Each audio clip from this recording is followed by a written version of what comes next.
King Charles Coronation, U.S. networks play up royal pomp with a dose of reality show drama. A common theme in U.S. network coverage of King Charles's coronation was, why are Americans so fascinated by this? Starting around 5 a.m. Eastern Time, the better question might as well have been, why are they up watching this?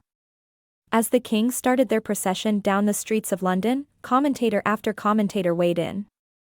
On MSNBC, historian John Meacham quoted Shakespeare's Henry V and said of the pageantry unfolding, "It is this marvelous cocktail, if you will, of the human, the divine, the democratic, the monarchical, the English and to some extent American." Others mentioned the colonial history of the U.S. and the special relationship between the two countries.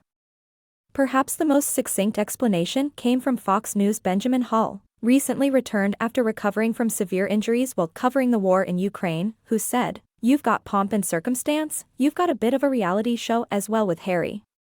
I think so far, it's got everything.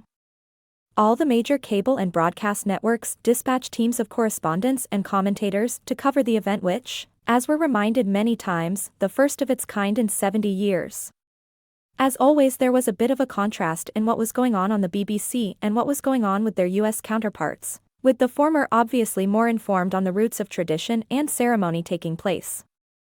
That said, US networks largely resisted the urge to break in for commentary during the Westminster Abbey ceremony itself, a kind of restraint that's not always the case at other live events. Outside of the solemn service, filled with grand choral hymns and reverential works linking God and King, there was plenty of talk. On Fox News, author Christopher Anderson recalled being up close to the royal family for the Silver Jubilee in 1977. This was 3 years before Diana appeared on the scene, and yes, they were famous, there were people of course globally known, but it was a waxworks bunch, Madame Tussauds walking towards you. It wasn't an exciting group. Diana enters the picture, everything changes. When I look at this I think, gee, the elephant in the abbey is still Diana, because the impact that she has and she still has.